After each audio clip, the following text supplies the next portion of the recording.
send the message of video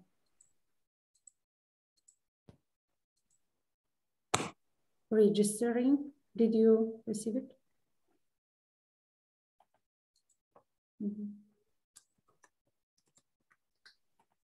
Yes. Good evening, everyone. Welcome to this online book talk on the book, which is very fresh, entitled "Georgia: Trauma and Triumph on the Way to Independence." I'm greeting you from the University of Göttingen.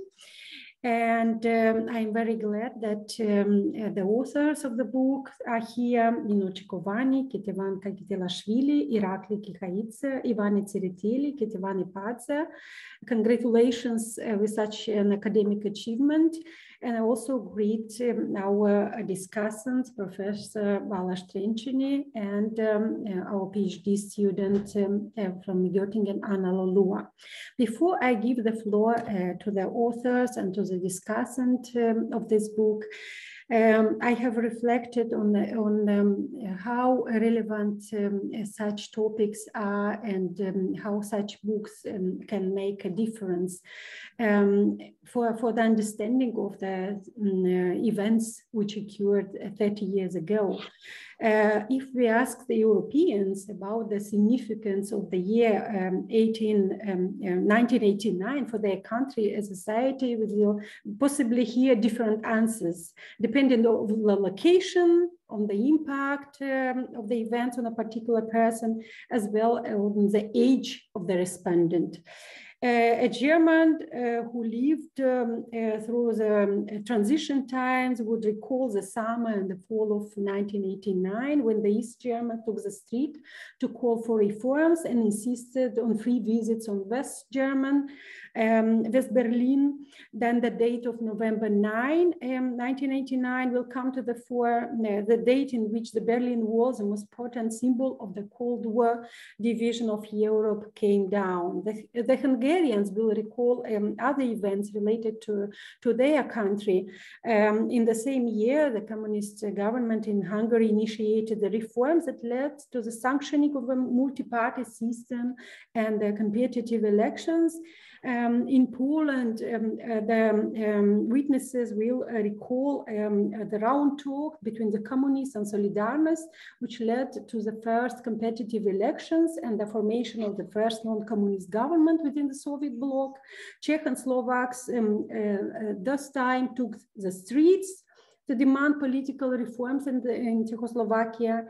And then we have the events of December 1989, which brought Romania to the news with the violent events in Timișoara and the fall of Ceausescu regime. Soon we will hear about the communist parties of Bulgaria and Albania, which also had to cede power. Such reflections we can gather from the inhabitants of the Baltic states, Ukraine, Moldova, Georgia. They would share their recalling of 89 and also other row of events, various meetings, unrest, as well as assemblies, which were part of national movements, and finally led to the Soviet collapse, the liberation from the Soviet totalitarian regime, and the creation of independent states. Such reflections about what happened 30 years ago are even more timely given the dramatic changes in Eastern Europe after February 24, when Russia invaded Ukraine. The Russian invasion of Ukraine has awakened new fears and concerns in the former Soviet republics, and the Georgian colleagues, I'm sure, who certainly follow the events in Ukraine, make parallels with 2008 when the Russian-Georgian war occurred. And also, as I am making parallels with Russian policies with regard to Transnistria, with a passportization system, with the appearance of the Russian forces on the border of Moldova. The same situation occurred in Abkhazia and South Ossetia. So we have a lot to reflect on, and such academic contributions are very much welcome in order to help us to understand these events and also the short-term but also long-term consequences of the independent states. The chair of modern European history at the University of Göttingen has special relations to Georgia, which was built by my predecessors. And thanks to the partnership of the University of Göttingen and the Ilia State University, we have two wonderful Georgian PhD students, Anna Lulu and Tamar Kiburia, as well as other students who are interested in exchange programs with Tbilisi and other cities. I am very glad to use this nicely developed basis and expand further the relations with Georgia, this time with the colleagues from the Ivana Javakashvili at Tbilisi State University. And I'm very much thankful for agreeing to present your research at the University of Göttingen in this friendly Zoom format.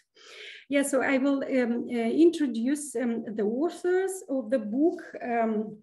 We have Professor Nino Cikovani, who is a doctor of historical science, head of the Institute of Cultural Studies at the Ivane Javakishvili Tbilisi State University.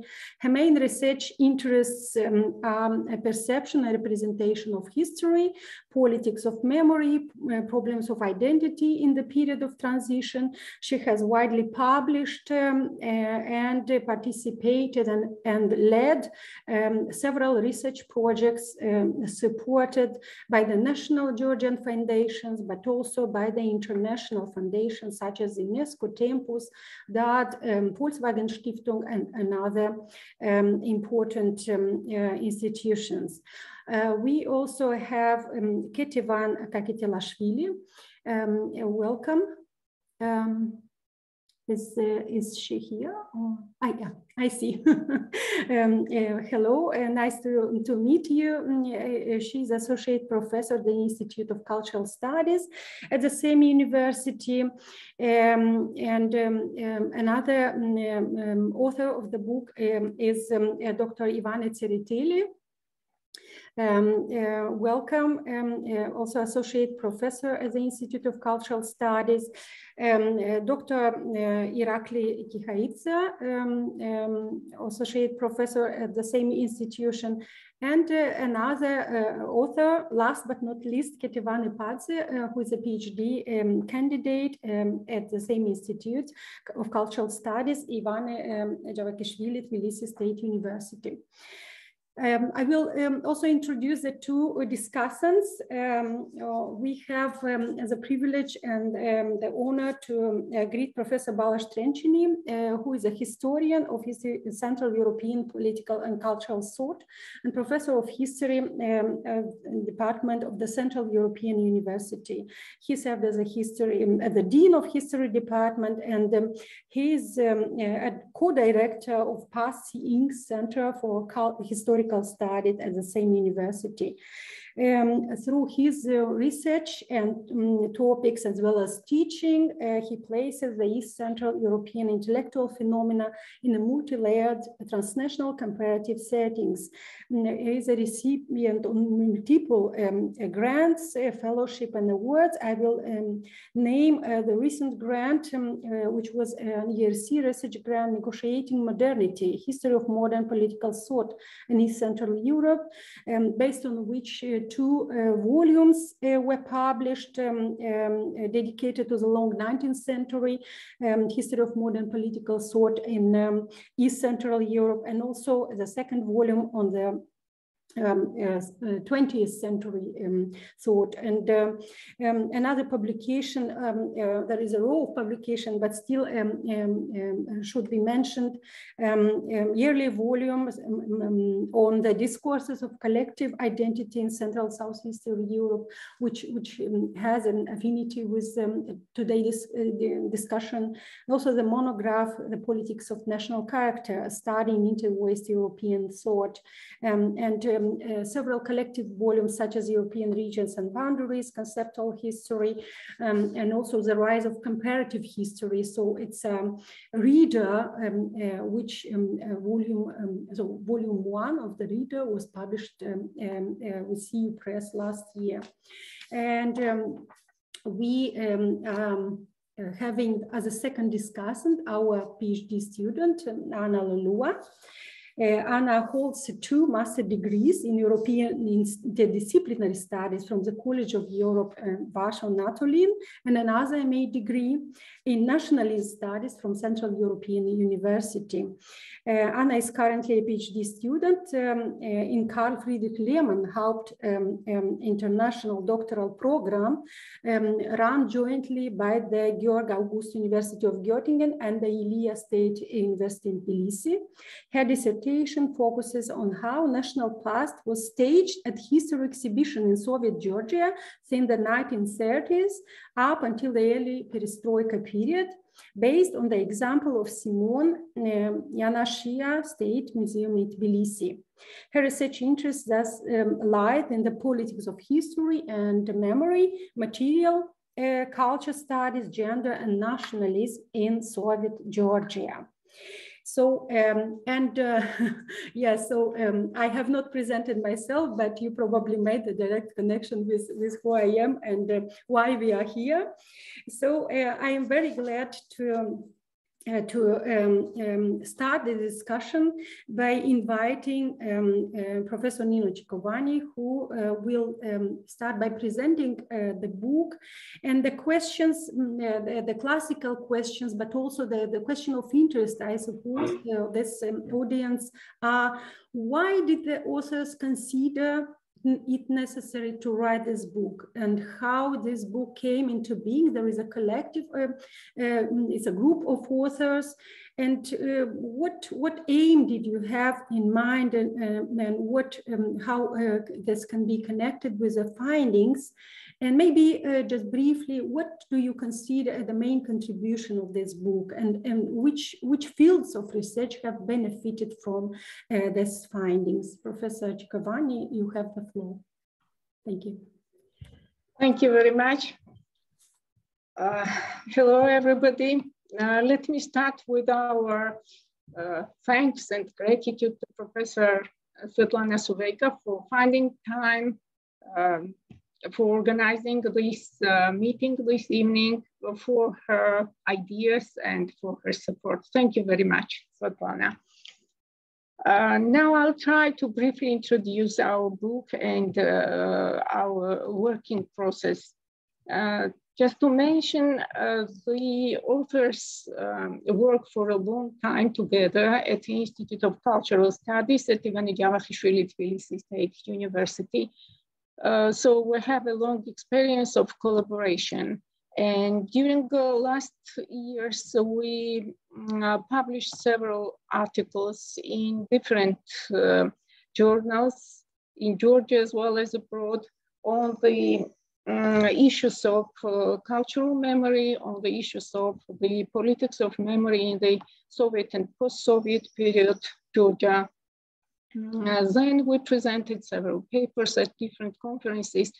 And after all this, we came to the idea to start working on the problems of the hard and contradictory processes of the 1980s, 1990s in Georgia. This was a period of transition, but we decided to shift focus from the perspective of historical science and political sciences to the perspective of cultural studies. This was how the idea was born, and it was realized with the support of Shota Rustaveli National Scientific Foundation. The book deals with the complex processes of the late 1980s and early 1990s in Georgia. This was a turning point in the modern history of the country. It was a period of struggle against the Soviet rule, the period of regaining of long desired independence, which, however, was followed by the unexpected and painful changes in the social, economic, and political systems. There were several most important points in this time, and one of them was April 9, 1989, when the Soviet army dispersed the meeting in the center of Tbilisi at Rustaveli Avenue. The people gathered there to demand the restoration of the independence of Georgia, and the Soviet army dispersed them using batons, shovels, poisonous substances, and as a result, there were 21 deceased and hundreds of injured and poisoned. 2 years later, on April 9, 1991, the restoration of independence of the country was declared at the very same place. Then, in December 1991, the war in the center of Tbilisi started. It is named as the Tbilisi War. It lasted only 15 days. And it was a war where the supporters of the newly elected president Zviad Gamsakurdi and his opponents fought with each other. Then supporters of the president left first to Yerevan and then to Chechnya, Grozny, but the war did not stop there. It spread all over the country, and the most terrible events took place in the western part of Georgia. All this resulted in fatalities and suffering. Then there was an economic collapse, natural disasters, social hardships, and all these significantly affected the social relations, symbols, values, attitudes, norms, and lifestyle of the people, of individuals, as well as of the groups. And all these happenings determined future development of the country. Our work was aimed at understanding how the above-mentioned processes were perceived by the different groups of the society, why some tragic events gave rise both to the pain and pride at the same time, and other events aroused feeling of shame and desire to be forgotten. Now, how the collective memory of this period was formed and how the narratives of trauma were created. We applied theories of collective memory and collective trauma, as well as the concept of trauma of victory, for comprehending different narratives which defined perception of the events as trauma or as a triumph, as well as their remembering and forgetting. These sources which we collected and analyzed are extremely diverse. These are historical writings, literary texts, official documents, autobiographies, interviews, various types of media information, materials found in social media, and they reflect emotions, moods, and social attitudes. There was an interesting work with oral histories that were recorded in the course of our research. They helped us to see concrete individuals behind the events and behind the questions we were interested in, to bring to life the emotions which, according to Aleida Asman, are crucial in the process of remembering or forgetting. An important cluster of sources, monumental sites of memory, was collected in the form of photo and video materials. And in the process of the field work, that included finding and analyzing materials in open spaces, such as monuments, memorials, as well as those which are presented in museums. These narratives do not simply reflect the events, but rather organize the way they are perceived, interpreted, and ascribed concrete meaning. Besides, we conducted a survey with two groups. The first group consisted of the people of different age, different educational background, from different regions of Georgia. And the second group, they were selected on the professional basis, and these were history teachers from the Georgian secondary educational institutions. The purpose of this survey was not to make any generalization, but just to test the results of our work and the data obtained via qualitative research methods. The study proved that the situation in Georgia in the last years of the Soviet period and the first years of independence fully correspond to the trauma of victory as defined by Piotr Shota. April 9, 1989 was constructed as a paradigmatic event in the modern history of Georgia and was established in the collective memory as a traumatic and triumphal occurrence. Declaration of the Restoration of Independence on April 9, 1991 further strengthened its triumphant meaning. The resonance of April 9 revived in the collective memory painful events of the past decades, which occurred at the same place during the last maybe 7 or some more decades. And through this, the bridge to the past was built, mnemonic bridge, of course, to the past was built, and the so-called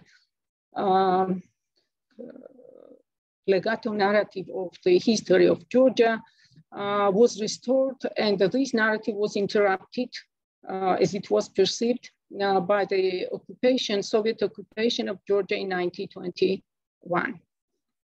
The place where this tragedy happened became the paradigmatic site as well, where the most important occurrences in the life of the country take place during almost 33 years. Different from April 9, Tbilisi war in December 1991, January 1992, and subsequent civil confrontation in the country were not placed into the cultural system of values and were not ascribed clear meaning.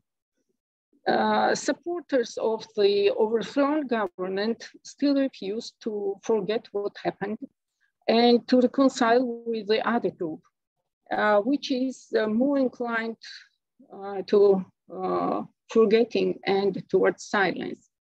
These groups still remained us and them. The trauma has not been established in its proper chronological place in the past, and a part of the society continue to live in this trauma even today. These events did not become a part of the memory politics and were not institutionalized. As a result, they appear to be frozen somewhere between remembering and forgetting, and still remain a source of division and even confrontation between the opposing groups. We hope that this book contributes to better understanding and deeper understanding of the complex processes of transition in Georgia. It may be interesting for the representatives of humanities as well as social sciences, and maybe for the wider audience as well, because it tells the stories about the events which are still alive in the memory of different groups of the Georgian society. And finally, let me thank Balazs Trencheny, our old friend, colleague, who did his best to support our work at all stages of this work during all these 3 years. And this helped us to concretize our theoretical framework, to choose some materials and to put some frames to our work, and finally to receive what we received in the form of our book. Thank you for your attention. Thank you, Professor Tskhinvali, for this insight into the book, which I did not mention, but the book was published, for those who don't know, in 2 languages. It is in Georgian and in English, which is a very important achievement, I think, because many books remain in language of the country, and then only a certain audience can reach to them, and unfortunately sometimes the translations projects are pending and we don't have the possibility to read about it. Yes, I will start with the first round of questions, and I will address Professor Trencheny. He was your supporter, but also needs to have a critical view on the book, and he needs to share it with us, so reflect on the book in general, Professor Trencheny, but also on maybe on the specific, this date, on the important date called by the also the paradigmatic event in Georgian history and with repercussions on the Georgian society. In which way do you see the construction of this paradigm, this paradigmatic event? What is its meaning, and what is the image of the other in building this paradigm? So maybe you can share with us also some parallel with other events you see as paradigmatic in the history of other countries. So the authors are writing that everything after April 10, everything was different. So here, meaning April 10, 89, but also April 10, 91, when the Georgia restored its independence. So how this everything was then built with reflections to the April 9. Thank you. Thanks a lot, Svetlana, and it's really a pleasure to continue this dialogue. We had also a Budapest session, a presentation of this book a couple of months ago, and I think it's really very, very important to basically try to frame this discussion in an international context. I mean, like, we had also a very interesting experience of trying to publish some proceedings of partially of the Budapest discussion and partially the kind of reflections on the work that this team was doing in a very prominent international journal, German edited international journal of the region. And it was very, very interesting to realize how limited the international knowledge about Georgia in general is. So like what we had a very nice but also funny correspondence with the editors who were telling that, okay, it's very interesting, but could you tell exactly what happened? Yes, because like you take it for granted that everybody knows what happened, but like anybody outside of Georgia would just not know anything about this. And I think that was very, very indicative of this kind of, you know, in a way attempt, I think, to bring this discussion into some sort of more transnational framework, which has not happened before. Yes, so I mean, like it's after all didn't happen yesterday, and it's also because I think some of the other transition narratives and transition experiences were shadowing basically not only the Georgian case, but I think all the South Caucasian context.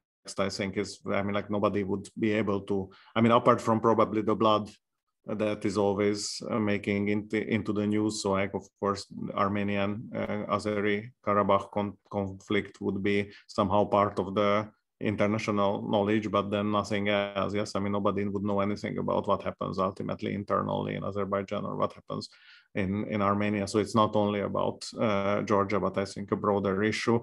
And I think it, because also it didn't really fit into the stereotypes. Yes, I mean, I think the two stereotypes, the success story stereotype was the East Central European transition narrative, and then the failure stereotype was the Central Asian and the Belarusian story, where the idea is that it's a kind of seamless continuity. Yes, so I mean, like basically these stories don't fit neither the radical change or just one change into democracy narrative, but also don't fit into the kind of business as usual and party leaders just renamed into Turkmenbashi's kind of narrative. So I think what for me was probably one of the big questions is that how this picture that this book is painting fits into the traditional understanding of what transition means and the kind of, in a way, heretic understandings of transition. I mean, of course, every transition narrative is somehow starting with a starting point and the end point. It's an understanding of some sort of liminality, yes, that there is a pre-transition process or historicity, then there is this kind of moment when something changes, then it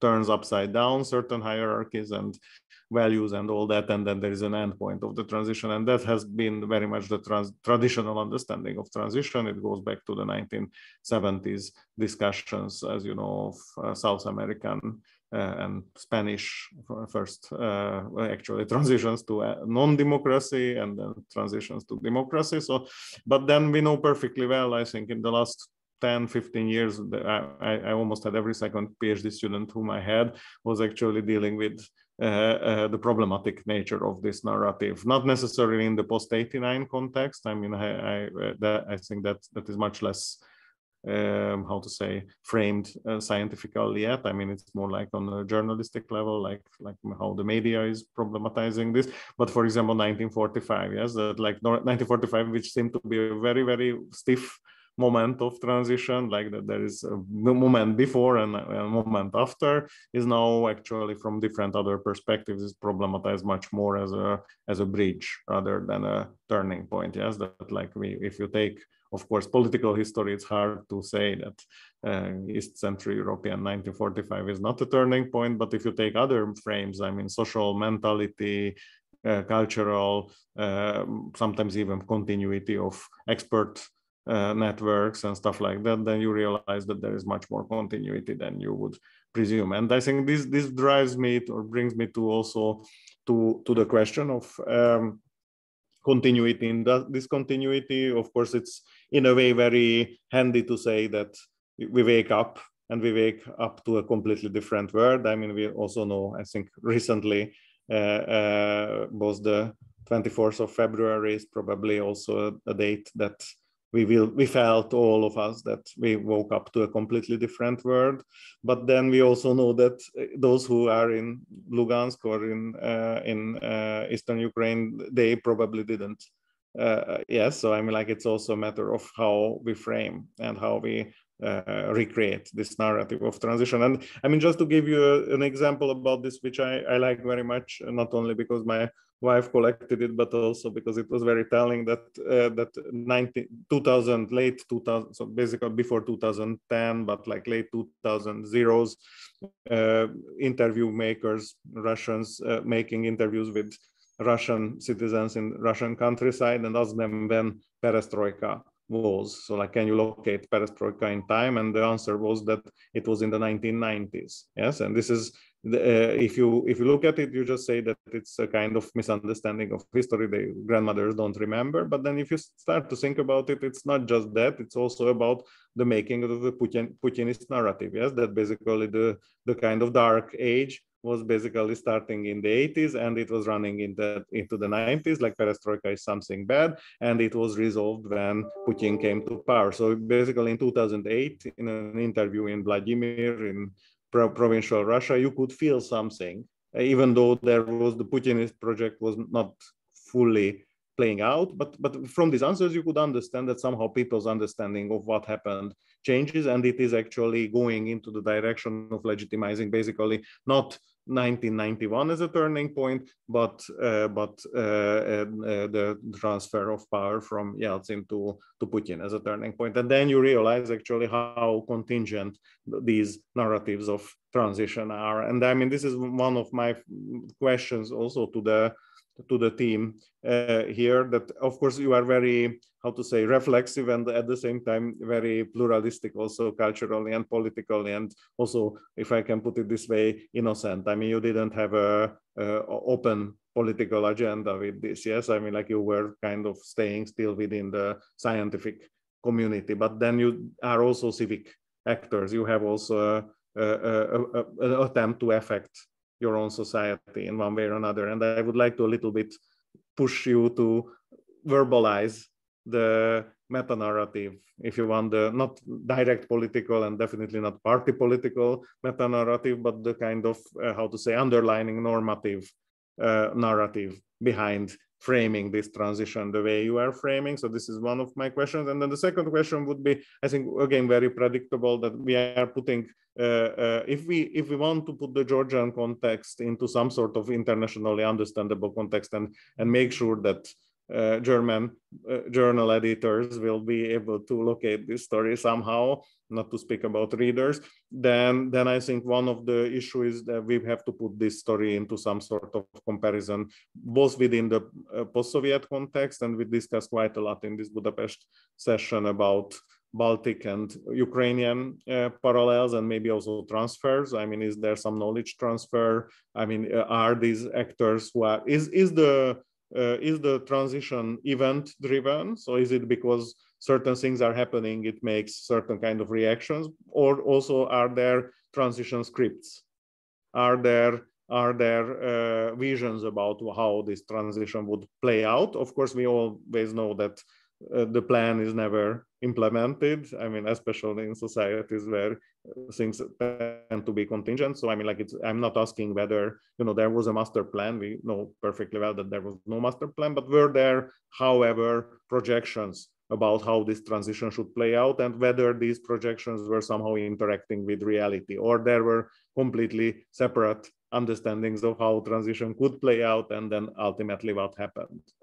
I'm asking this because this is, of course, also a transnational space. I mean, like, we know perfectly well that there were also circulating actors, Baltic knowledge, Baltic transition script was actually something that others people were looking at. It was also because of its temporal kind of primacy, and also at some point other knowledge was transferred, for example, about roundtable discussions in Poland and stuff like that. So I mean, like, how this kind of transnational embeddedness of the transition plays out in the Georgian case, and who could be potential actors who were looking at this. I mean, we discussed quite a lot again in Budapest that part of the story is that actually the transition that can be compared to the East Central European transition is actually the Shevardnadze years. So actually many of the things that resemble the late 80s in, let's say, Hungary are early 90s, but definitely after 91 in Georgia. Yes, like in both economic transition, this kind of expert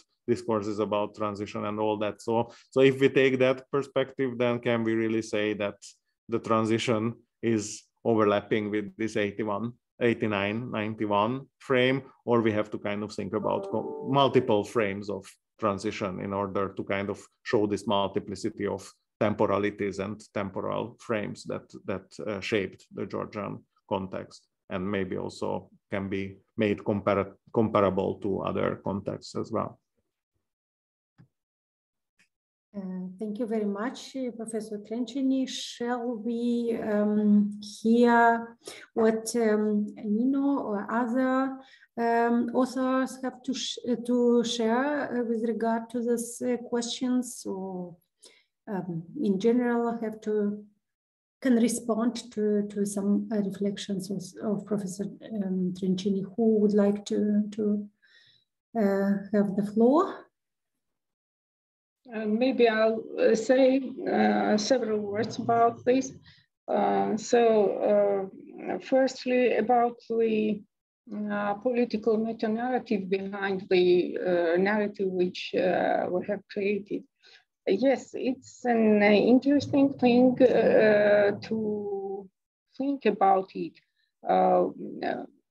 You see, we tried to somehow frame the political context of all happenings that took place not only from 1989, exactly 1989, but what started from the period of perestroika in Georgia, and then developed in all these processes which were shaped in a different way from, for example, Baltic countries or Poland or some Eastern European or post-Soviet countries as well.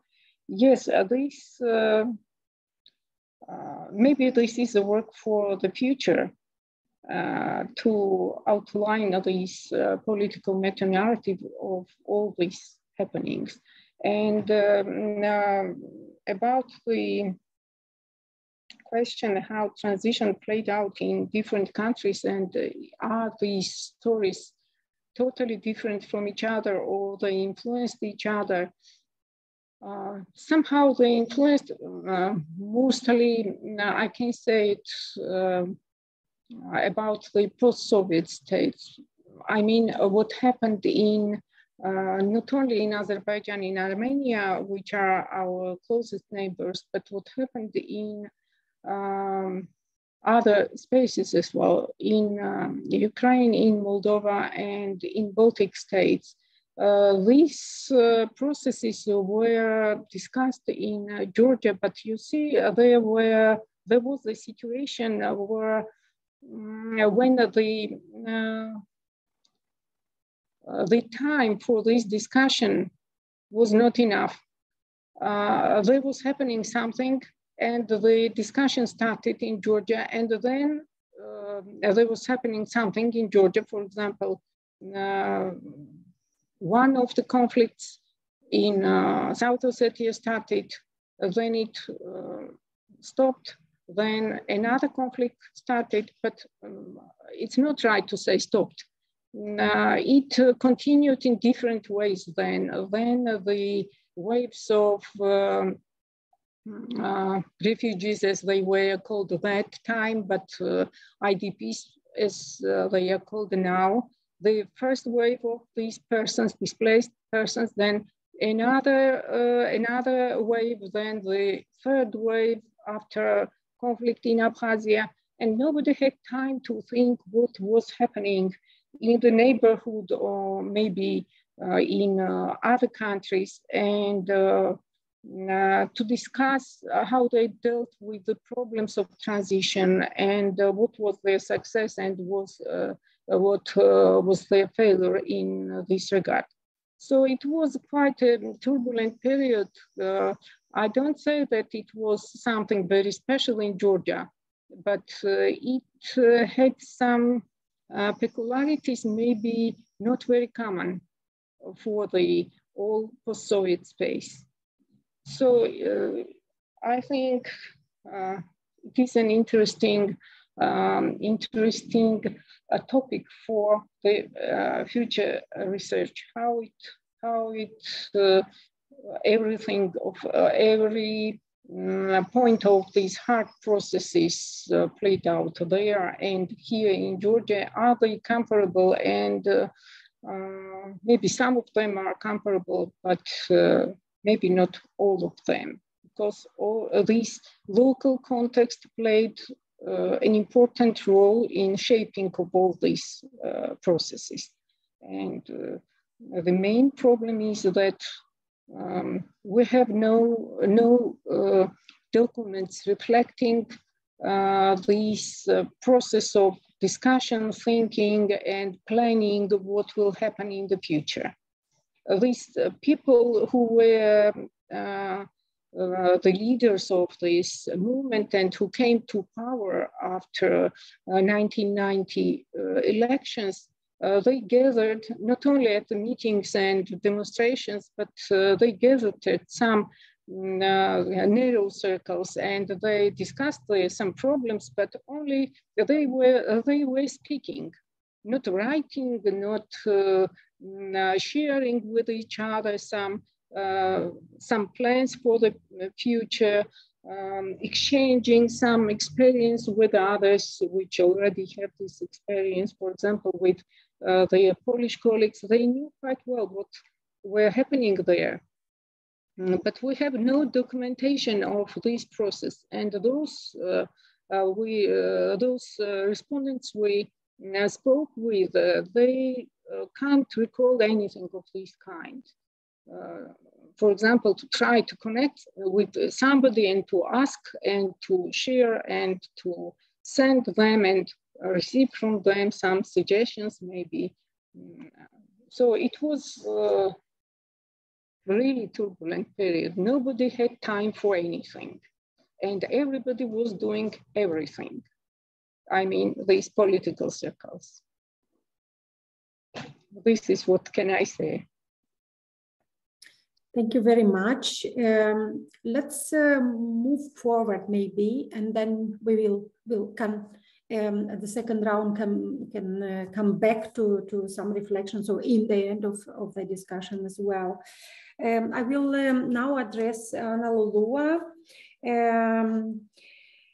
So we have this reflection on collective memory in its cultural dimension based on the Aleida Assmann memory typology in this book. We know that according to Assmann, the common interpretation of the past is an element of collective memory, and we have those patterns, cultural patterns that are developing.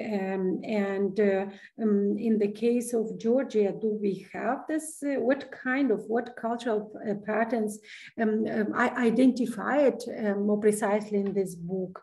How, according to the authors, did this cultural patterns came to life, and how did 1989 and the subsequent events contribute to the changing of cultural patterns or appearance of the new ones? Maybe if you can also share your reflections on the limitations on this perspective when we think about local commemorations or local community memory in the case of Georgia. In which way the formation of local community memory is different from the national official memory, from the formation of national memory. So with these ideas in mind, maybe you can share your critical reflections on the book and also pose the question to the author, if the case. Thank you. Sure. First of all, thank you, Professor Suveika, for this opportunity. I'm truly honored to be next to such distinguished scholars, and I'm really excited to be able to express Sorry, We hear you with interruptions. I hope it's only my situation, or if you can get closer maybe to the microphone. Thank you. Can you hear me? Yeah, yes, internet is now better, much better. Thank you. Do you hear me now? Is it okay for everyone? Okay.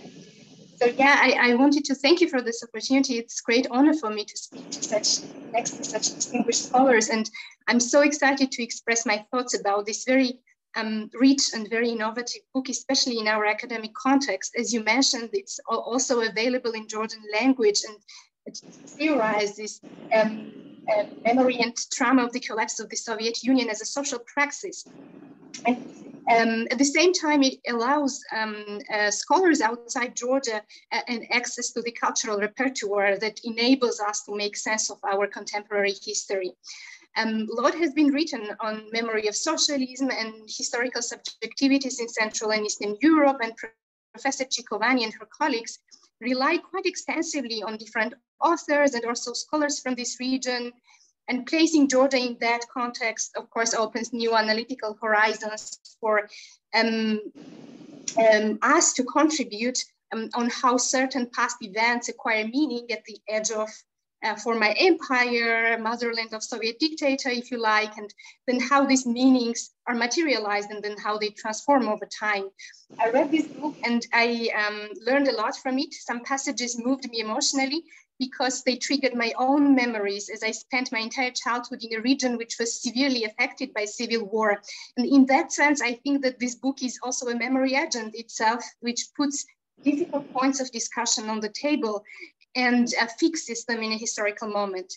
I found it very interesting that authors analyzed narratives in many different forms and mediums, not just texts, but they also looked at monuments, museums, to show how 9th of April, this paradigmatic event, this so-called foundational myth of independent Georgia, worked in different ways. And if there is any additional volume that is gonna come out, and I very much hope so that it will happen, I would have several suggestions, also reacting to the questions that you posed.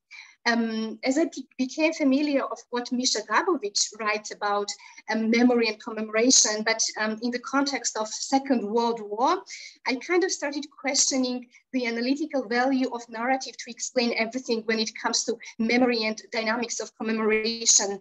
And it would complement so much the picture if we looked at practices, actual practices. And this book sort of tackles this, but I wanted to know more into detail what is happening actually around these monuments. Are they even sometimes in a very banal way? Are they even noticeable in the everyday life? And if not, when this memory is activated and how so? And are there specific objects that people keep as souvenirs? How their photo albums look? I found an episode on Mrs. Taraselia keeping the book signed by ex-president Gamzahurdia as a souvenir, really fascinating example. And I wanted to know if you found any other photo albums. This was partially mentioned, but I would be interested to hear your interpretation of what kind of stories exactly these photos and different objects really tell us, how they're organized, how they're stored, what is selected, what value they have and what is selected, how they are selected, and what value they carry for the new generation. There were some very interesting exhibitions and objects mentioned, and I wanted to look at some of the photos and learn more about what kind of narratives they convey, what they show, what is hidden behind the frames, and this takes me to the I think to the crucial point that we should really critically reflect on the source material. I found it very interesting that you introduced Facebook as a medium, and I wanted to ask whether these posts show what users think about 9th of April 1989 and 9th of April 1991 and the following so-called dark 1990s, or posting and commenting is rather act of performance, which shows us how they self-position vis-a-vis other users and how they want to be seen, which could lead to some very valuable observations of what are the limits of what could be said about this paradigmatic event today and what cannot be said. This research relies on Maurice Halbach's Asman and his big names and memory studies theorize 9th of April as shared memory and cultural trauma for diverse groups in contemporary Georgia. And the text really shows how the already existing cultural patterns inform the texture of memory and how is it shaped in a specific social context. And as it looks, and as I read it, it is very elite-driven process because this dual meaning of 9th of April, that of trauma, which is related to the 9th of April as a tragic event of 1989, and then 9th of April, the solemn event of Declaration of Independence, this triumphal event of 1991, that this dual meaning is very much fluid. And it confirms with the political climate and with the taste of who is in power.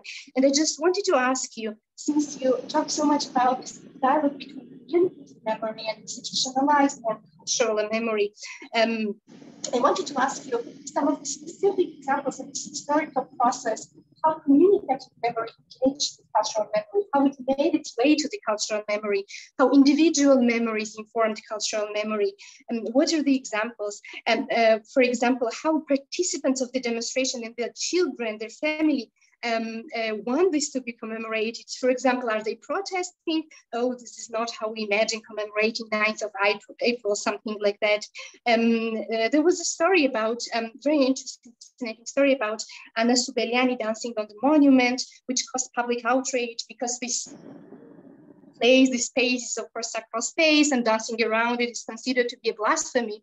And I would be interested, this would be an example of presently cultural practices, cultural memory practices, but how this developed historical, how interactive. There is a problem with your voice. You don't hear it anymore. The last few sentences I could hear. Could you please changing? Could you please speak a little bit slower? Sometimes your voice is very disruptive. Yeah. Then I try to speak slower. So did you hear what I said about Subeliani and her dancing around the monument, or was the voice shaking even before? So yeah, so basically what I was saying is that I would be interested in the dynamic of communicative memory making its way to the cultural memory, how it interacted with cultural, how individual memory interacted with cultural memory, of individual memory of participants of the demonstration, individual memories of families, and how they imagine commemorating. Are there any different, do they imagine it differently? And then there was this fascinating example of Anna Subeliani dancing on the monument, which caused public outrage because, of course, this is considered to be a sacral space, and dancing around it is considered as blasphemy. And this would be example of present-day counter practice. And I would be interested in more historical perspective, how communicative memory influenced cultural memory. I totally share authors' perspective when they link the events of 9th of April with previous events, such as 9th of March, 1956, following events of 1978, 1988.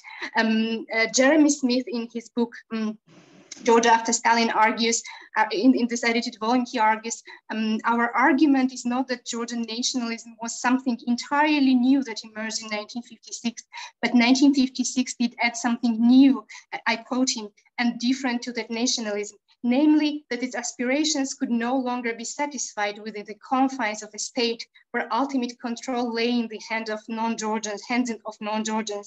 The need for Georgia to seek the protection of more powerful state formations against the predatory incursions from the south had been recognized since the 1700s. The Georgian nobles who had invited Russia to annex their country at the end of the 18th century, the nationalists who had welcomed Imperial Russia's role in unifying their lands after the 1830s, and the artists and other cultural producers who had successfully adapted the strictures of socialist realism to their national output in the 1930s, all recognized this. But for the generation of Gamsahurdia and later, such accommodations were no longer possible. So there are historical continuities, important historical continuities, which should be also in terms of engaged historical actors, which should be definitely taken into account. And this is very interesting. And in addition to that, I would be interested to know how memory on 9th of April interacts with other memories that do not necessarily and neatly fit into that trauma triumph scheme today. For example, memory of Second World War, or even with the memory of First Democratic Republic, which is mentioned in the book. There is this sort of clash, the way I observe it, which is clear from the exhibition on Soviet occupation, one memory being downgraded and another being rather upheld. And I have to say in the end that I found chapters on school books and historiography on 9th of April particularly remarkable. It critically, it situates historical knowledge in the realm of memory, and it critically rethinks this dichotomy of history and memory, and shows how history writing is also a form of memory making.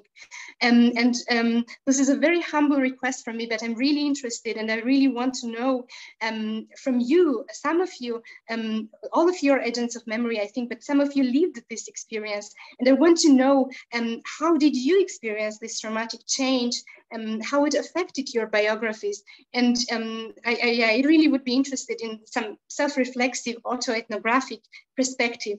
And great job again, and congratulations.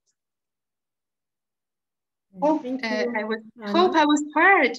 It's not good that my voice was breaking, but yeah. Yes, I think with interruptions, but we heard you, and I hope that the authors have also reflected on the bunch of questions you had. I'm not sure whether they have noted all, but let's try to get some feedback from the authors based on your reflections and the questions you have posed. Who would like to take the floor? May I? Yes, please. Okay, so thank you, Anna. The questions are very interesting and important to us. And I'm thinking when you voice the idea about interaction between personal and collective memories, I was thinking that in case of April 9, we really have this interaction because personal memories enrich the collective memory, and it's somehow mediated between by the different media. But in case of civil war, we have no interaction because personal memory is something contradictory to the collective memory. And collective memory, I mean official memory, established by the leading elite of the Georgian society. In this case, we can talk about conflict between different groups, and we can talk about mediated memory, but different memories. But in case of April 9, we have one memory which is sacred and which is shared by all the group of the Georgian society. So this is what I wanted to say about memory interaction. Thank you. Who else from the side of the authors want to continue? Please, Dr. Kagitilashvili. Thank you.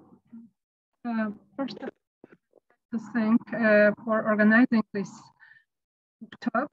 It's very important for us to hear your impressions and comments and suggestions. Thank you very much, Balázs and Anna. First of all, I would like to ask you, Anna, I would be very grateful to get your questions. They were so interesting, and so many of them that it will be really helpful for us to develop further our research, I think. It's very important. It was very interesting, and Katie mentioned about it, how individual and collective memories are interconnected, and at the beginning, when we started to work on this book, we actually did not think about this part of the memory formation, and then we came to the idea that it would be very important to record and collect some oral histories from individuals who went through this period, and really it was very important to us to grasp the different dimensions, different temporal dimensions. So how the contemporary memory of the past is formed, and what is the perspective, contemporary perspective of the 90s of these events, which were really very hard and crucial for the next decades. And till now we are going through it. We can say this turbulent period is not hasn't come to the end. And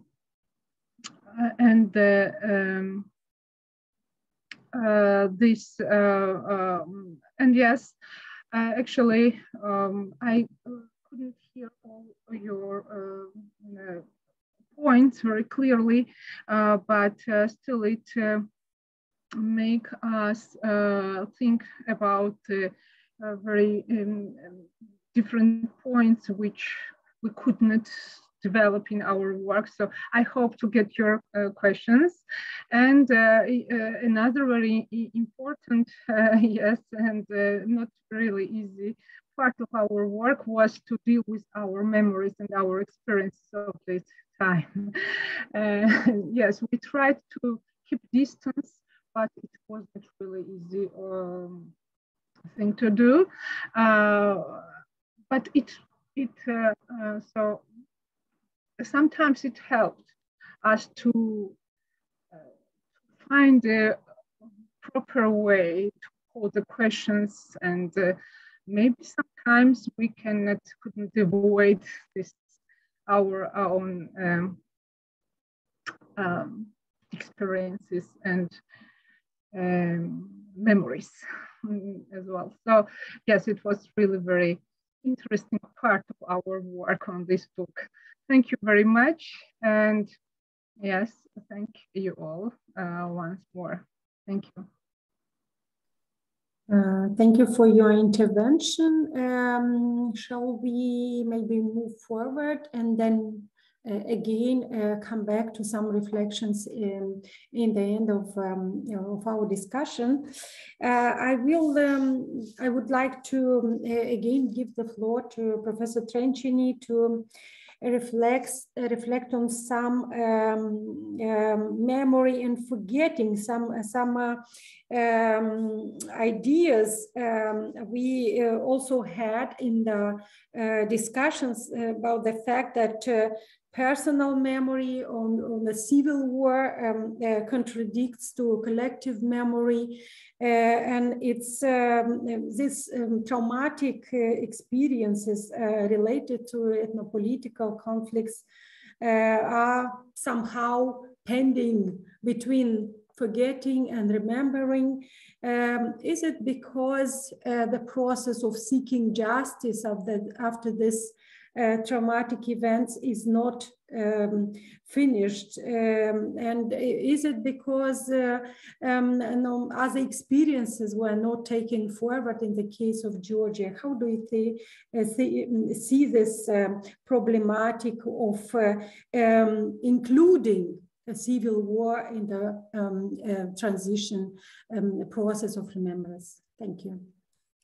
Thanks a lot. I think like what is probably the most interesting and unusual aspect is, of course, that most of these kind of civil war or violent conflict dynamics in this period is still interethnic in most of the contexts. Yes, so I mean, if you take Moldova or you take what we mentioned, Azerbaijan and Armenia, and also Central Asian context, these are usually interethnic conflicts, and I think there are very few that play out as intra-ethnic, so to say. So I mean, like basically that are classical civil wars in a way, and that I think makes this whole memorialization process very complex and very interesting, because you cannot really other the other. Yes, I mean, like you cannot really say that there was somebody else who, I mean, of course, in the Georgian case, the two are to a certain extent overlapping, because you also have an interethnic conflict, and you have also the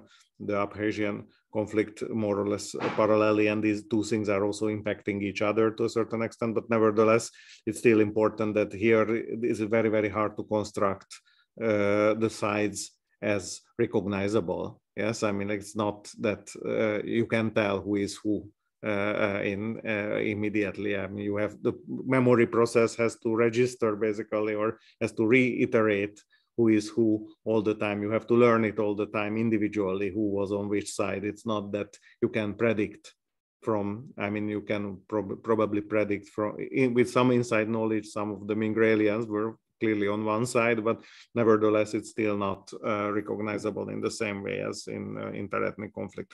So this is one thing. And then the second thing is that what is probably connected to this, that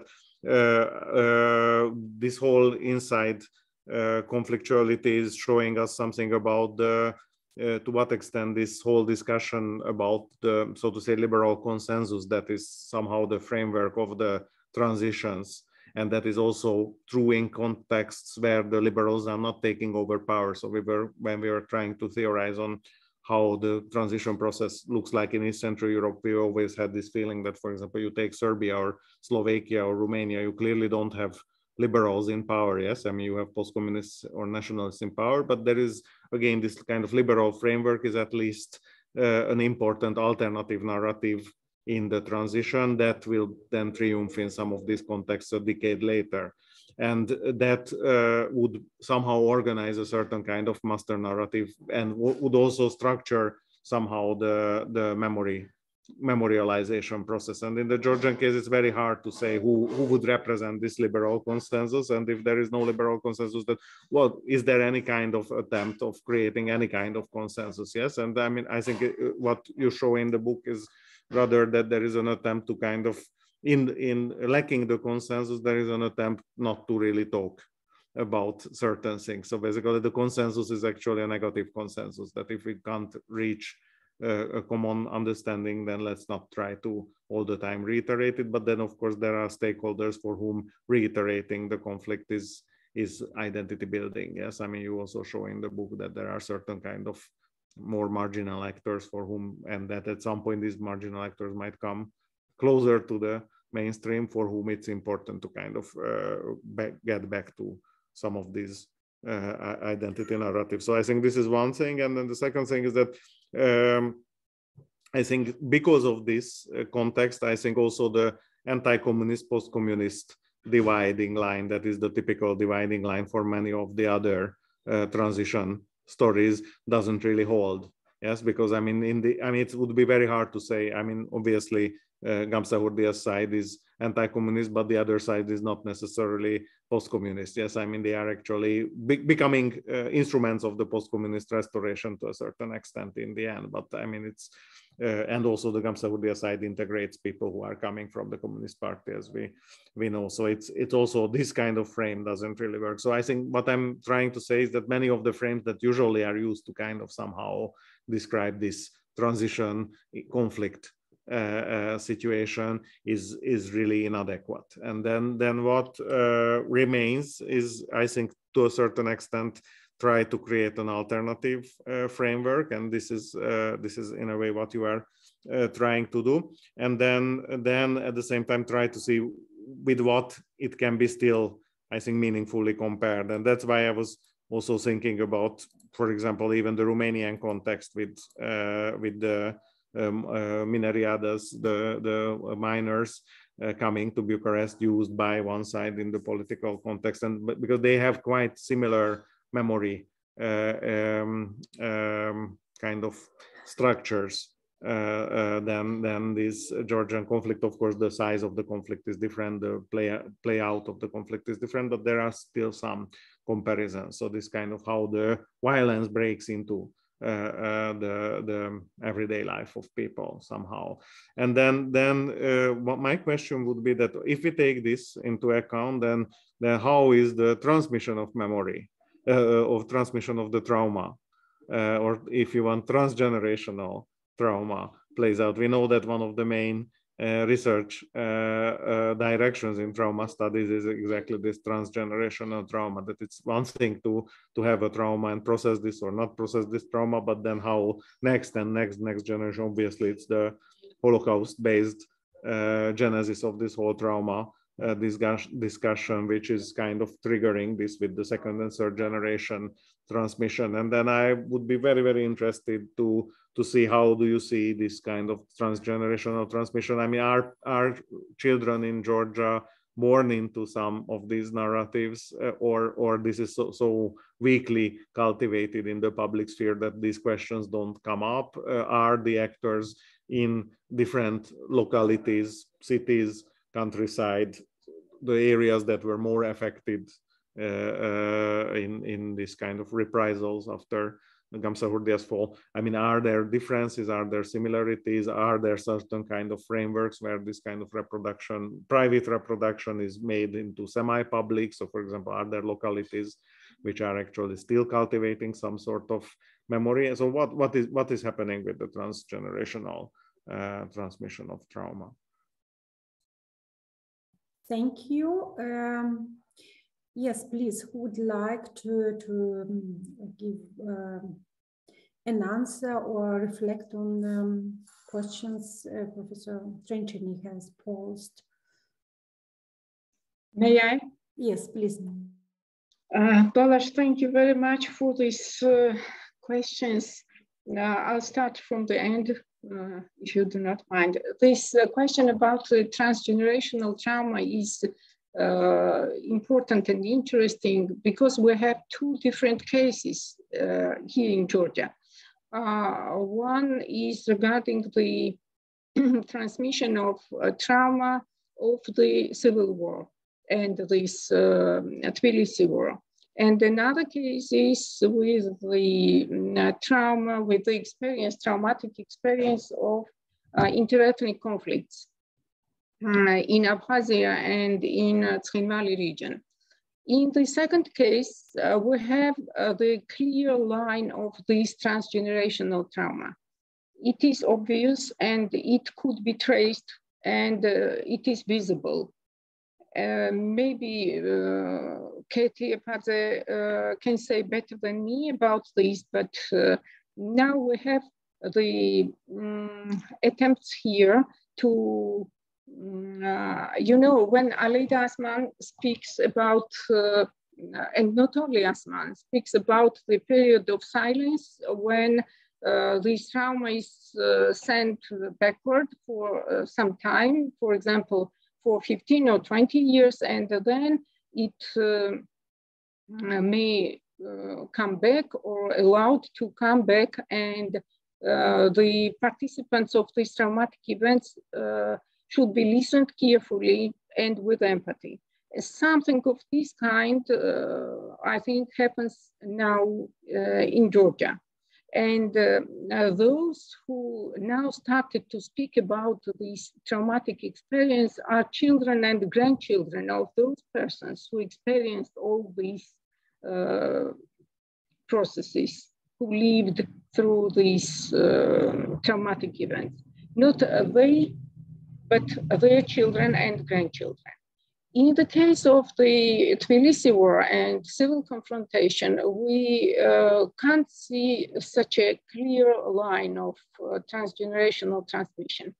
There happens something strange. These people who are traumatized as a result of this war, the group who perceives himself as victims, they do not, they refuse to forget, but they I don't know why, but they do not try to speak about all of these with their children and grandchildren. Maybe, I don't know, all this happened at the beginning of the 1990s. So this generation is still alive and active.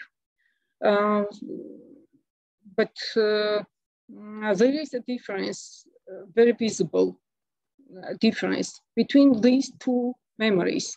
The memory of, and it could be explained because in the first case, we have the possibility to define who was the enemy. Is this maybe not a very clear definition, but all times the persons speak about the involvement of Russia and some other forces, but they can define who was the enemy and what was the experience of the past, how to deal with the enemy from outside. But in another case, there is hard to define who was the enemy. Because as one of the participants, not participant, but mother of one of the victims of this war, a young man who died in Tbilisi war, his mother mentions that both sides fought for Georgia, but Georgia of the imagination was different. And it's hard to define who was the enemy, and even harder to define who was the winner and who was the loser. So both sides were losers. Nobody won, but the matter is that the new power appeared here in Georgia. A new political elite came to power, and they stopped speaking about what happened for approximately 5 or 6 years. They did not mention anything about Tbilisi war and civil confrontation. Then from the end of the 1990s, this process started in the period of Shevardnadze, and the process of reconciliation was initiated by the political elite. Not very successful process, but anyway, it played its role. So now, as a result, we have the situation when the memory of the ethno-political conflicts is transmitted to the next generation, and the memory of civil war and Tbilisi war is not so visible now. They bear this memory, they live in this memory, but this is about the participants of these events, not their children. Thank you. Yes, maybe I will move to the next question, but also inviting to Anna again to reflect on the book with the question of the place of Soviet past. Which do we find it in this process of shaping the memory of transition? What place does it have? You have observed also the commemoration places in Georgia and in other Soviet republics. So what does commemorating and remembering the Soviet past tell us about the societies of the world in this period of transition, but maybe after? Thank you.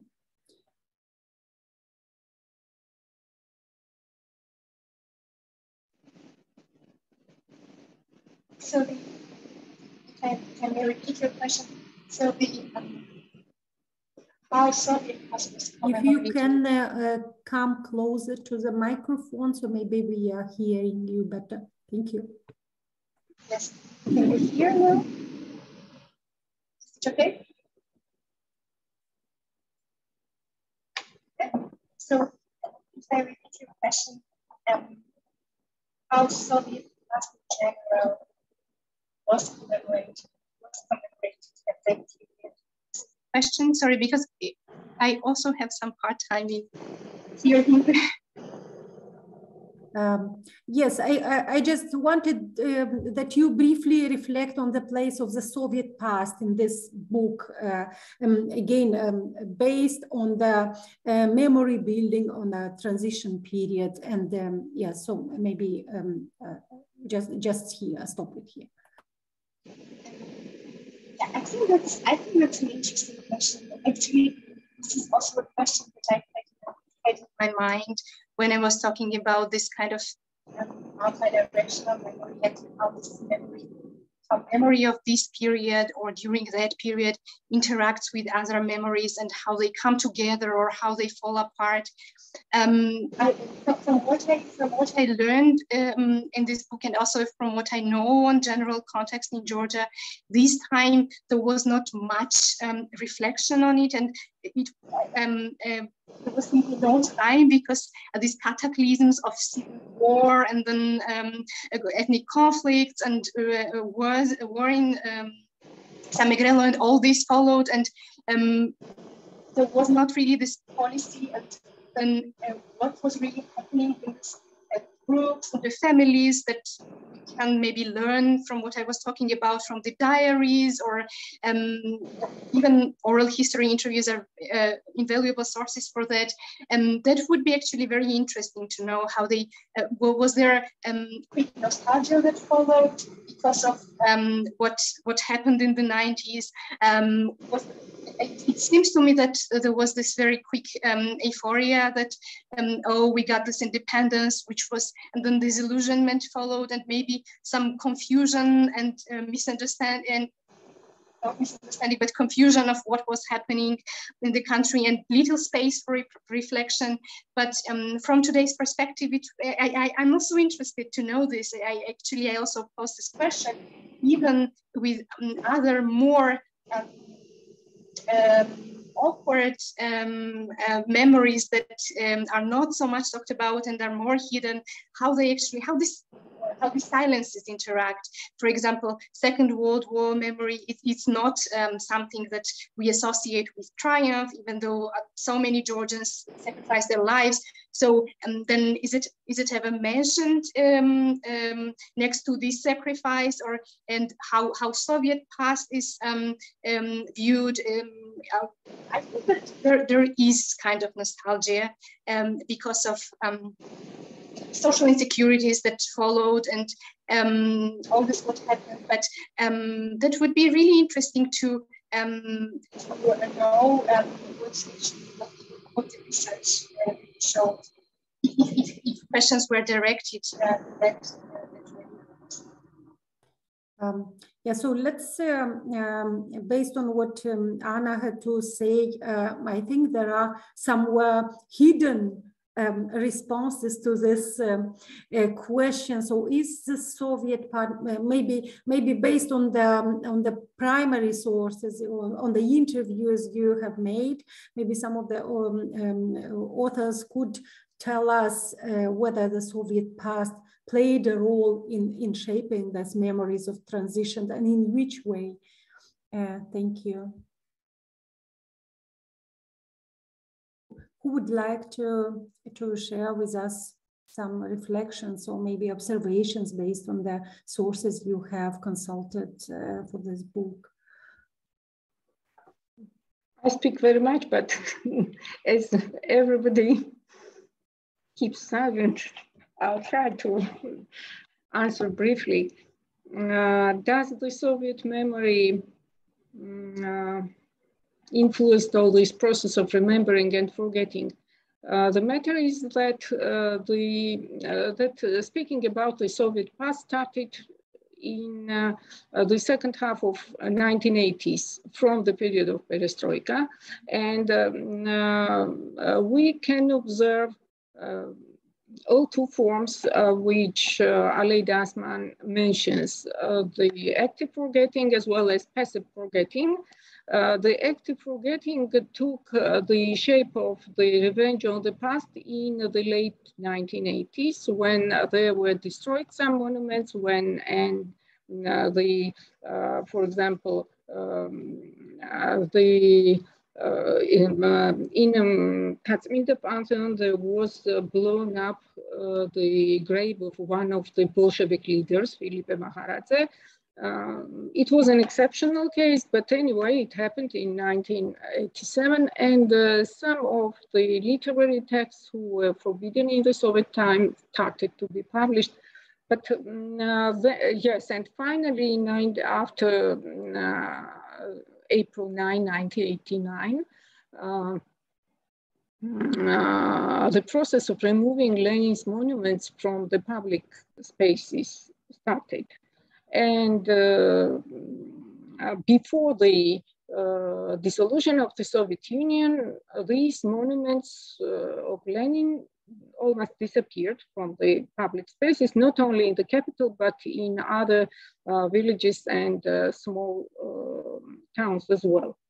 But then after all these processes of 1990s, these discussions about the Soviet past, which already started, these discussions stopped. Because again, nobody had time for this, and nobody had any resources for this. And it was now moved backward. It was not anymore a question of interest, and only from the 2000s, the process started again. The process was continued, maybe it's better to say. Continued, but if we compare these two stages of dealing with the Soviet past, on the second stage, there were some discussions of what to do and how to do. What did not happen in the 1980s. It was the process which was developing on the emotional, on the basis of emotions. For example, somebody recalled that the facade of the building of the Institute of Marxism-Leninism in the center of Tbilisi was decorated with the bas-reliefs and some decorations which reflected the Soviet past of Georgia. And this was the most vivid case of revenge on the past, when this part of the facade was destroyed. But this, why it happened, not only because they reflected the Soviet past, but because this building was constructed by Alexei Shchusev, the well-known Soviet architect who constructed such buildings in other Soviet republics. I know, for example, in Chisinau as well. Chisinau has the street of his name, but there, here in Tbilisi, somebody, I don't know who exactly, the name of Shchusev and name of, the content of the sculptures was the reason for dealing with him in such a way. But later on, the process became more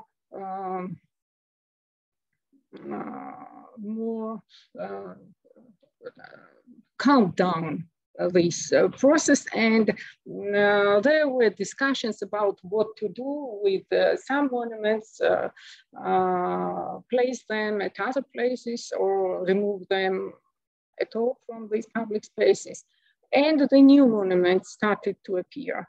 The new monument, which were commemorating the moments from the national history and from the nearest past. For example, there were some persons who were reburied from different places to Tskhinvali, Pantheon, and so on. So the new places of memory started to appear in this period. And yes, there was some kind of connection between the process of remembering what happened in 1990s and what happened in this regard later on in 2000s. May I Thank add, you. Yes, please. Please. So it's very interesting that in the works of Georgian historians, we can find some nationalistic framework. They think they show continuity between the struggle of Georgian nationalists in the 1930s and then March of 6th, and then follows another event when people gather to protest removal of the Georgian language from the state constitution.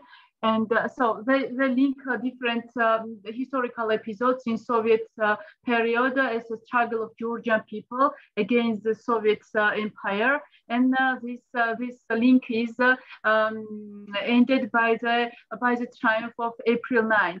So they shape all this memory in the direct lines that Georgian people fought during the Soviet era in different periods, which this battle finally ends during the April 9, and then triumph follows after declaring Georgia's independence on April 9. So this is somehow in Georgian historians' imagination, Soviet past is intertwined with April 9. April 9 is thought something the triumphant event that ends the Soviet past in Georgia. Thank you. Yes, Professor Trenchini. Yeah, I just wanted to ask one more question. I wrote it down, but then I was carried away by the other issue. But I mean, if we take of course, Hungary is usually considered to be the happiest barak, but so probably Georgia was definitely not the happiest barak, but probably in some ways the funniest. Yes, I mean, like, there was a huge tradition of kind of ironical representation of what is going on in the communist period. So like this is not only in cinema, but popular culture, anecdote culture, I mean, also self-representation. And I was wondering whether, when we are talking about this dealing with trauma, whether, and I'm also thinking loudly because I haven't come across, I mean, of course, Joseliani emigrated and some of the people opted out, but then there was very, very little, at least internationally visible narrative, which would plot in this Hayden Whitean sense, in an ironical sense, this transition in the Georgian case. And I wanted to ask you what is the reason? So is it that that happened, but it happened internally? So there was a certain kind of ironic representation, which is only for Georgians, and it didn't make it into international visibility because of the lack of the Soviet context in which Georgian culture's ironic potential was transnationalized, or there is no, or humor was lost basically in this traumatic experience, and people couldn't come up with a ironical or more satirical representation of historical trauma. So what about irony and trauma? Yes, I think it's hard to say, but we can observe some of these ironic attitudes even in 1990s, when there was a hardest period. But there were some jokes about this period, about 1990s, but not about the Civil War. And I don't know, maybe I'm wrong, but I do not remember something of this kind regarding the Tbilisi war and civil confrontation. But there were some jokes about the persons who were involved in this war. For example, about Tengiz Sigua, who was a former prime minister and then moved to the opposition, or Jaba Joseliani, and mostly about Tengiz Kitovani, who was the head of this guard and then one of the main persons. But I was asking more about retrospectively. So, I mean, is there a ironic rendering of the 1990s that would help somehow to come to terms with the traumatic experience, or because of the silencing of the trauma, the ironic representation is also silenced? So that was more my question, not in real time irony, because clearly people would probably have political jokes in every historical moment, but more about like the ironic emplotment. From this retrospectively, from the modern perspective, I can say the same. Nobody speaks about these two events of April and Tbilisi war and civil confrontation. I can't remember anything of this kind, but the personalities are under the question always. These personalities and some occurrences as well, what happened in 1990s. Now it's easier to speak them with irony than at that time. Yes. I just wanted to add, if I understood properly, so you are asking about how the contemporary feelings or emotions are regarding the 90s. Yes. And yeah. And yes, I can agree that the main object of jokes or discussion with very joyful mood are connected to the economic hardships and social hardships. But nothing is about the confrontation between the groups, which are still confronted till now. So these are beyond discussion, and any discussion, I can say. Maybe you can find some jokes regarding the persons who were involved in the conflict, but the context of the content of the joke is not about the confrontation or civil war. It's just about the economic regarding Siglo, for example. Yes, economic problems, financial problems. So it's more about how it was hard to live in the 90s, but nothing about this. The main traumatic events, which we tried to analyze in our books. So in one of the parts of our book, so it was about everyday life in 90s. This part of the life or trauma was more or less overcome now. So people can speak about it and recall some not really very funny moments, but still laughing at those facts, which was really very hard to deal with in the 90s. But still, it's possible, but not about the political confrontation and rivalry between different groups. I made a couple of words on this. Yes, please. And more about this April 9 event as well, which is very sacral traumatic event in Georgia. Anna Lolua mentioned one case when one of the Georgian youngsters, Anna Subeliani, danced on the monument of April 9 in the center of Tbilisi. And this case caused huge protest among the most part of Georgian people, because it's very sacral event. There's no jokes or ironic attitudes towards it. It's almost forbidden. And taboo in Georgia. Can I say last word about jokes? Yes, please. So I'm recollecting one satiric novel published in Literary Georgia. I don't remember the exact date, but it was after Perestroika, maybe 1990, when Lenin wakes up in post-Perestroika period, and sees the huge mess among the Soviet people and in Georgia as well. And just to mention.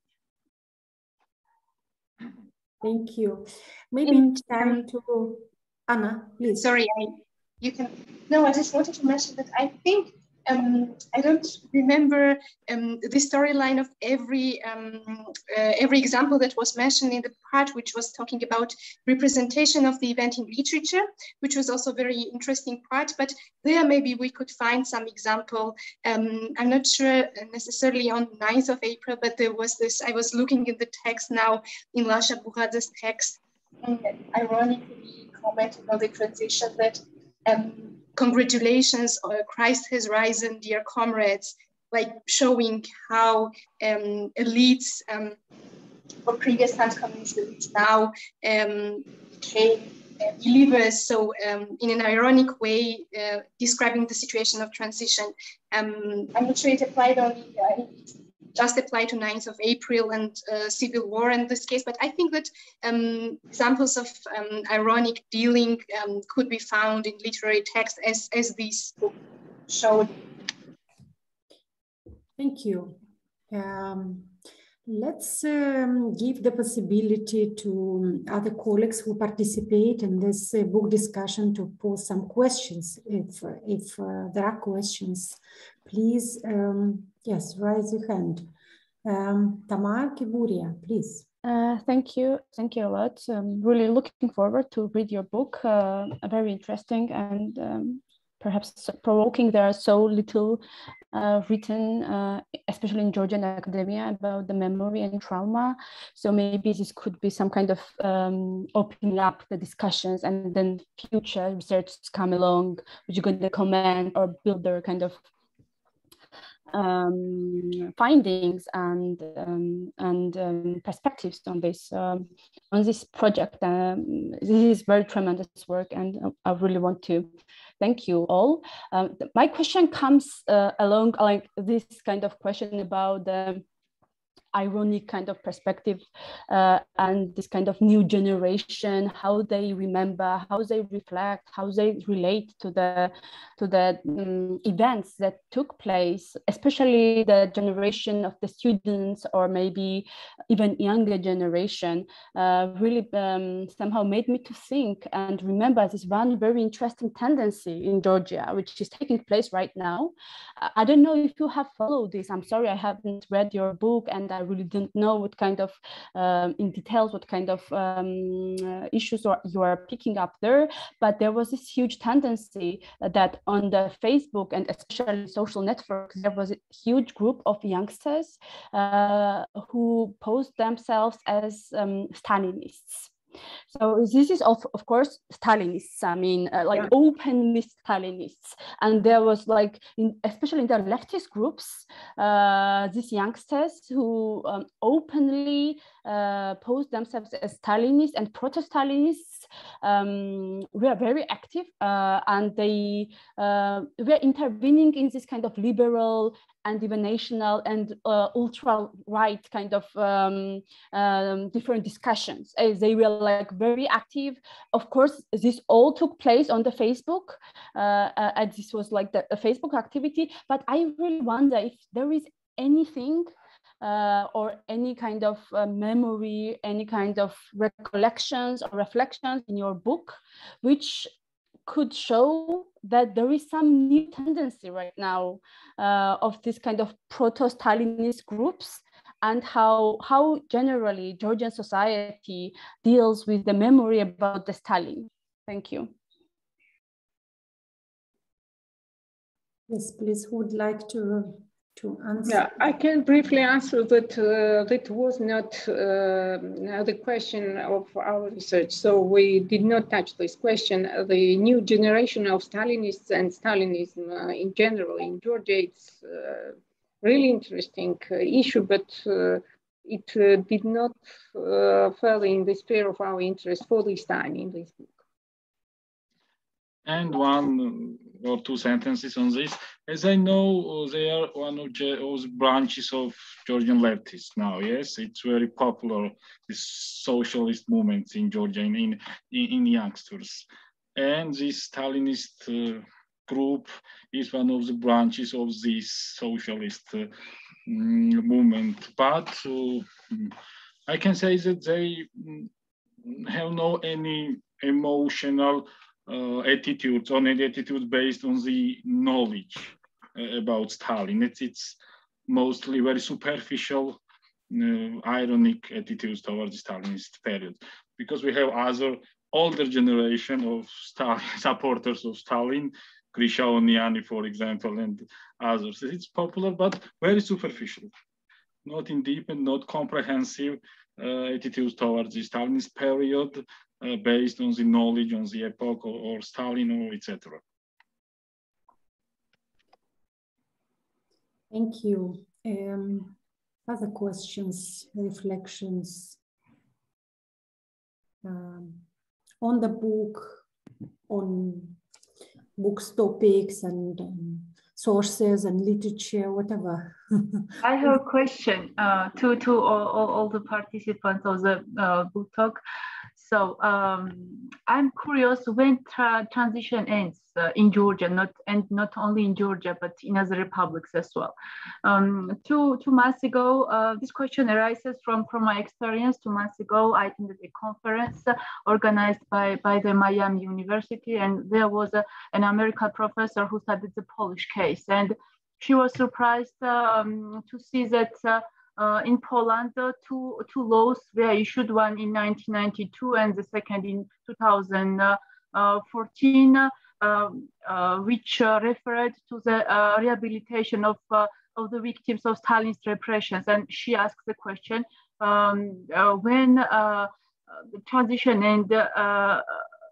ends in Poland and in other republics. And I also have this question, where is the transition ends in Georgia and in other post-Soviet republics?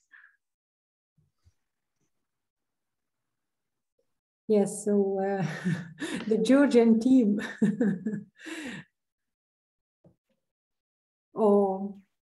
I have feelings that transition still in place because we are in the streets still protesting against the Russian invasion, not only in Ukraine, but possible streets to Georgia, and the topics that we are active and actual during the transition are active now. So how can we draw a strict line between transition and non-transition? And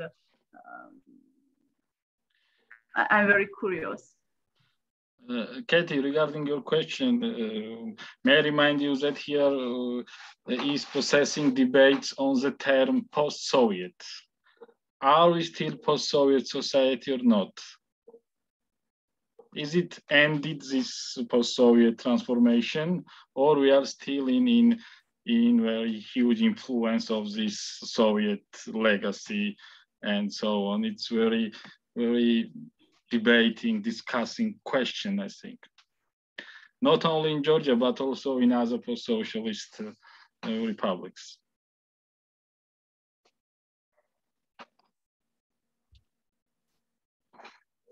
It's not easy to answer this question. I think if we are still post-Soviet, when speaking about the transition is quite normal. It is not over. It does not come to the end still. But I can't say anything in this regard. What do we understand under the term of transition? Transition from what to what? And is it already finished, or we are still in the process? And does the post-Soviet time, I don't know, is it did it come to the end, or it still continues? I have no answers to these questions. I don't know, maybe Balash helps. Okay. Yes, words. The question raises another question. One would ask about the validity of the term transition itself, the epistemological framework of transition. What does it mean? Is it some sort of Enlightenment, time modern term which applies just a particular context, Eurocentrist context, and transition is generally kind of applicable to the condition which the Georgia experiences, because there are many temporalities, local sort of experiences, and which would not fit in this never-ending transition kind of time, because there are 3 decades since the dissolution of the Soviet Union, and still calling the transition might raise some fundamental questions, asking for conceptualization of this concept itself.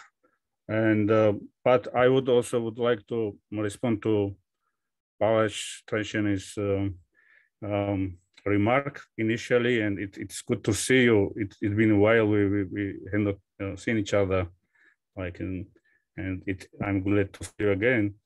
So I agree that there are different local temporalities and experiences of so-called the transition moments or durations, right? I mean, different sense of durations, accelerations, or slowing downs of this transition process, right? Which due to peculiar structural factors, conflicts, divisions, which is specific in Georgian case especially, right? However, it is observable at the same time in both perceptions, memoirs, or analytical reflections, a sort of factual essence of certain macrotemporal juncture, which was felt or perceived or even conceptualized as a global turning point. So I would agree that Georgia has a specificity. It's 91 or 89, but I mean, both contemporaries or following generations felt that 91 was some sort of a new beginning. Maybe everyone would not imagine the collapse of Soviet Union, but it was some sort of something went in the air. Something was starting, and I know that Polish roundtable experience is different, Georgian civil violence is different, but still this sort of fundamental tectonic juncture was there, the perception of this. And maybe we should have an analytical framework that would set both both these differences and similarities between Georgia's case and Eastern European societies. Something different, some sort of different analytical construct, which is not mutually exclusive, but inclusive. Both similarities and differences. This is how comparative studies work, right? That was my comment. Yeah, I think like what we were discussing about this quite a lot with our research team about East Central Europe is that it's really the opening up of time. Yeah, so it's basically that there is really a kind of open-ended future appearing, which is, of course, if you take Kozelekian perspectives, that of course, then it's not just in the 1990s, but maybe in the early 19th century and maybe also in the late 19th century, there are these kind of different temporalities that kind of opening and closing time. But I think definitely I think this was our feeling as well, that whatever the political configurations, this kind of feeling of open-ended transformation is there. Now, of course, how then it gets negotiated or how these scripts of transformation are actually framed and imposed and negotiated and dropped, I mean, that is very different. And then how then the real life experiences are actually modifying these expectations, how some of these opportunities are very quickly closed. Yes, I mean, if you take Belarus or Azerbaijan, then or Central Asia, then it barely opens, it closes again. Yes, I mean, it becomes a kind of feeling that it's not going to change. Yes, but in other cases, I think in the Georgian case, it's also a strange experience because the opening up, the unpredictability of the future remains, but it's not necessarily a positive unpredictability, it becomes a negative unpredictability. Yes, that is not an open-ended transformation where things can happen. So it's a kind of strange duality, I think, of the scripts which are trying to fix directions and the kind of feeling of everything can happen. And I think this is something that you can observe in very different transition moments.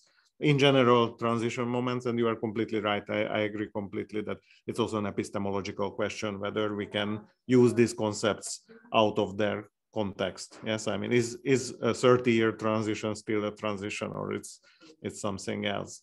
So I think there again, probably the Georgian case could be used as a very interesting test case for the global discussion. And I think ultimately that's why we are discussing all this, like not just to kind of create zoological specificities, kind of register specificities, but basically try to see why cases that seem to be on the margin of the discussion can be relevant for the more global discussion. So I mean, probably that's the point of why is it worth discussing this at all. Like hybrid regimes as a symbol of stacking transition. Yes, thank you very much. You have pointed exactly to what I have imagined such discussions would end. What is the reason of discussing? Yes, new books, that we draw attention to new books, we draw attention to such complex issues researched in these books. We raise important questions pertaining to the topics of the book. We try to compare this specific case studies with us. We try to make parallels, not only with the post-Soviet space, but also with cases in Central and Eastern Europe. And we also came to this discussion of concept, which is last but not least, which is even more important to understand in which conceptual frame we need to do our research, or based on what we the findings are, maybe to reconceptualize those frames, theoretical frames we are used to put on the paper. At the same time, they are coming from outside the region sometimes, and they're being imposed in the general discussion. But let's look at the perspective the region itself gives for the understanding of those processes, and maybe even primary sources can serve as a point of reflections in the way we can interpret, but also reinterpret the understanding of this transitional period. I would like to end our book discussion with this note. I think it's an optimistic one. I thank you once again, the whole team of Georgian historians and scientists who have taken part in this discussion, but not only shared in this particular moment, shared their reflections, but also wrote, researched this important topic, and I thank the discussants, Professor Tenchini and my colleague Anna Lulua, for engaging with the book, for posing questions, for raising many other questions that needs to be discussed, and for pointing out the necessity of continuing the discussion, and also engaging, maybe also as a hint toward the fact that more scientists needs to be engaged, a new generation of scientists needs to come in and pose question maybe differently, and also contribute to this important topic also in Georgia, but not only. Thank you very much, and wish you all the success in the future.